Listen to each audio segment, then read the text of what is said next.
네, 2월 26일 월요일 그 사랑교회 매일 묵상 시작하겠습니다. 오늘은 팀 켈러의 기도에서 루터의 기도의 세 번째입니다. 그러니까 루터가 기도를 가르칠 때 마지막에 이렇게 얘기해요. 성령님의 터치를 놓치지 말라 이렇게 얘기합니다.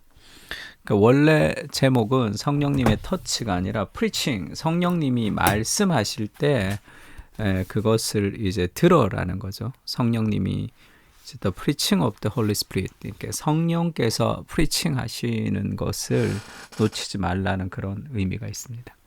그러니까 루터는 크리스찬에게 주께 간구하는 내내 기도할 때 성령님을 바라보는 시선을 놓치지 말라고 주문한다. 그러니까 기도할 때 그냥 하나님 이렇게 해주시고 저렇게 해주시고 이렇게 기도하지 말고 그렇게 기도하면서 내 안에 성령께서 어떤 깨달음을 주시기를 기도하는 거예요. 그러니까 말씀을 묵상할 때 뭔가 나에게 말씀해 주기를 그런 여유와 그런 공간을 내어드리라는 거예요.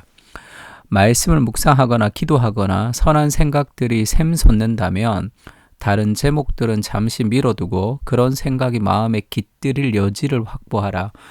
기도할 때 늘 하나님께서 나에게 어떤 말씀을 주시는지에 대해서 좀 민감하게 이 촉각을 세우고 있다가 어떤 생각이 들어올 때가 있습니다.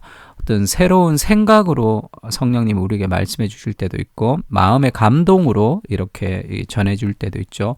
그러면 그거를 가지고 기도하는 거죠. 뭔가 내 부모를 공경하라 이런 것을 묵상하는데 어떤 부모님과의 어떤 관계의 어려움과 상처들을 깨닫게 된다면 그거를 이제 좀 기도하면서 깊이 들어가든지 그렇게 하라는 거예요.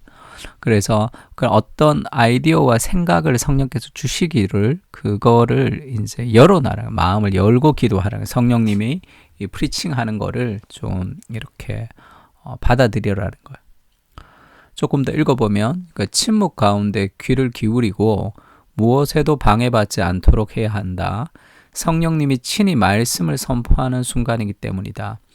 우리가 드리는 수천 마디의 기도보다 성령님의 설교 한마디가 더 낫다.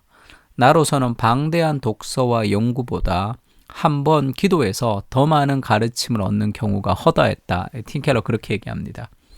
그러니까 방대한 독서와 연구보다 한 번 기도해서 더 많은 가르침을 얻는 경우가 허다하다 할 때 이것이 기도할 때 그 다음에 말씀을 묵상할 때 성령께서 나에게 탁 이렇게 생각과 터치를 주시는 걸 얘기합니다. 이게 반드시 필요하죠. 어떤 새로운 생각을 이렇게 확 풀어 넣어 주실 때가 있어요.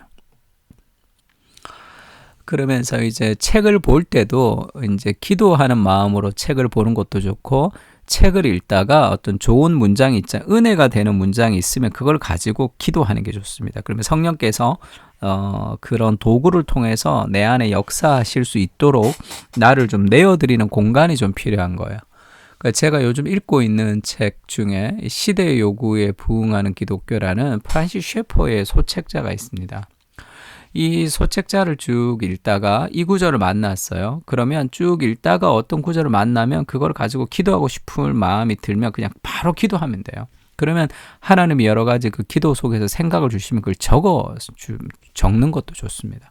그래서 저는 기도할 때 그 노트 필기할 걸 늘 갖다 놔요. 그래서 하나님의 말씀을 묵상하고 또 깨달음이 있으면 적고 그걸 가지고 또 기도하고 그렇게 이제 그걸 반복하면서 인조이 한다고 해야 될까요? 시대의 요구에 부응하는 기독교엔 이런 내용이 있습니다. 쭉 읽다가 이 구절을 만난 거예요. 우리는 매우 확고한 교리적 내용을 갖고 있어야 한다. 그래야 되겠죠. 교리를 알아야 되겠죠. 그런데 그 내용을 실천해야 하며 우리가 믿는다고 고백하는 그 진리를 실천해야 한다. 진리를 믿는다고 하면서도 그 진리의 실천을 보여줘야 할 자리에서 또 대가를 치르면서 실천해야 할 자리에서 그 진리를 실천하지 않는다면 상대주의적 시대에는 아무런 영향을 주지 못할 것이다. 우리 자녀들과 젊은이들에게는 진리가 여기 있다는 말을 그대로 받아들이라고 기대할 수 없다. 번역이 좀 복잡하긴 하고 않는 다면이 띄어쓰기가 좀 잘못됐는데 그러니까 오늘날에는 이 확고한 교리를 가지고 있어야 된다는 거죠. 근데 그것만으로 안 되고 그걸 실천해야 돼요. 그 고백하는 교리를 내가 정말로 진리를 실천할 수 있는 대가를 지불하면서도 진리를 실천해야 되는 삶이 필요한 거죠. 왜냐하면 상대주의 시대에는 실천하지 않으면 아무런 영향을 주지 못한다는 거예요. 우리 자녀들과 젊은이들에게는 진리가 여기 있습니다. 이걸로는 받아들여지지 않는다는 거예요. 진리가 여기 있다. 그렇게는 받아들여지지 않는 시대가 된 거죠. 그래서 그럼 이 구절을 읽으면 하나님 어떤 진리를 붙들기보다 그 진리를 실천할 수 있는 그러한 하나님의 사람, 그런 공동체로 우리를 이끌어 달라고 그렇게 기도할 수 있겠죠. 그래서 그 진리의 실천을 나누는 실천의 장으로서 그러한 우리의 공동체가 사용되기를, 그래서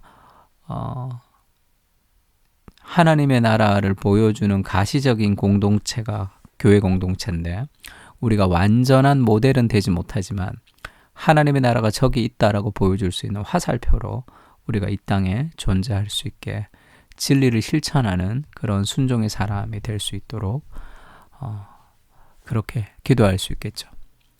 그리고 또 이제 이 기도의 능력, R.A. 토레이의 기도의 능력이라는 책인데, 이 책을 자주 꺼내보기도 하는데 이런 표현이 있습니다.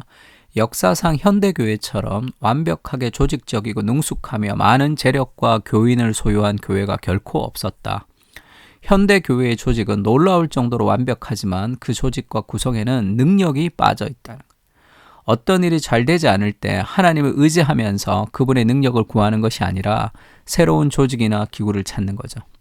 그러나 계속 실패합니다. 왜 그럴까요? 우리가 진정으로 필요로 하는 것은 새로운 조직이나 기구가 아니라 그 조직 속에서 역사하시는 성령님이기 때문이죠. 우리는 조직도 있고 교회의 어떤 그 프로그램도 있지만 결국 그 안에 성령께서 역사하셔야 된다. 예배를 드리는 것, 또 말씀을 읽는 것, 또 성경 공부를 하는 것, 그것도 중요하지만 그 껍데기죠. 그것을 통해서 성령께서 그 안에서 역사하셔야 된다. 하나님이 이 땅에서 필요로 하는 것은, 사람은 프로그램을 찾지만 하나님은 사람을 찾는다, 이런 말씀이 있죠. 하나님, 우리의 조직 속에, 우리의 문화 속에, 우리가 모이는 모든 모임 속에 성령께서 역사하는 그런 능력으로 함께 해달라고, 껍데기만 남아있는 신앙이 아니라 진정한 은혜를 경험하는 신앙으로 살아갈 수 있게 해달라고 그렇게 기도할 수 있겠죠. 이 구절을 이렇게 읽으면서 아니면 성경을 묵상하면서 내 안에 어떤 기도하고 싶은 마음이 조금이라도 생기면 그 자리에서 기도하는 게 좋습니다. 지하철도 괜찮고 다 괜찮아요. 그래서 읽고 기도하고 이게 좋아요. 그 기도할 때 여러 가지 아이디어가 내한테 들어오면 그걸 쓰는 것도 좋습니다. 그걸 쓰고 나서 그걸 가지고 또 기도하는 거죠. 야고보서 4장 2절에 이런 말씀 있죠. 너희가 욕심을 내어도 얻지 못하며 살인하며 시기하여도 능히 취하지 못함으로 다투고 싸우는도다. 너희가 얻지 못함은 구하지 아니하기 때문이요. 우리 삶에 능력이 없는 이유가 기도하지 않기 때문이다. R.A. 토레이가 그렇게 얘기하는 거. 그럼 여기 찔림을 받으면 회개하고, 기도가 없는 내 삶을 회개하고, 또 기도를 통해서 하나님의 능력을 간구하며 살아갈 수 있게 해달라고 그렇게 기도하는 거죠. 그러면서 그 중간에 떠오르는 수많은 생각들, 하나님이 주시는 것들을 우리가 기록하며 살아가는 게 습관화하는 것도 좋습니다.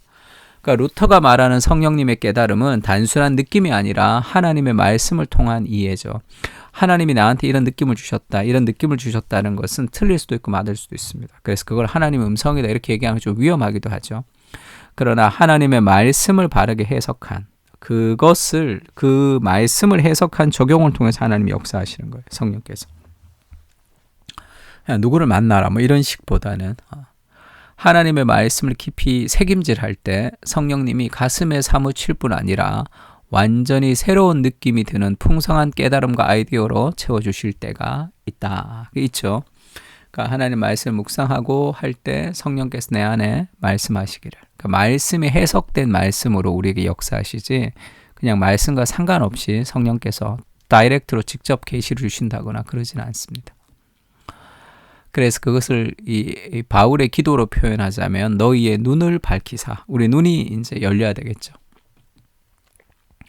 로마서 5장 5절에는 성령으로 말미암아 하나님의 사랑이 우리의 마음에 부은 바 되었다. 성령께서 하나님의 사랑을 부어주시고 우리를 아빠 아버지라고 부르게 하셨어요. 내 안에 계신 성령께서 하나님과 교제하게 하는 거죠. 그리고 내 안에 하나님의 생각을 넣어주시는 겁니다. 그러니까 루터의 기도를 정리하면 깊이 묵상하며 연구한 성경 본문을 토대로 삼으며 주님께 드리는 기도로 말씀에 화답하라는 것이고, 아울러 성령님이 설교하기 시작하는지 예민하게 주의를 기울이고 이때다 싶으면 설교하기 시작하시는지를 이때다 싶으면 통상적인 패턴에서 벗어나 온전히 신경을 집중해야 된다. 하나님이 나에게 말씀하시는구나. 그래서 그것을 쓰고 기록하고 묵상하고 기도하고 그렇게 하는 거죠.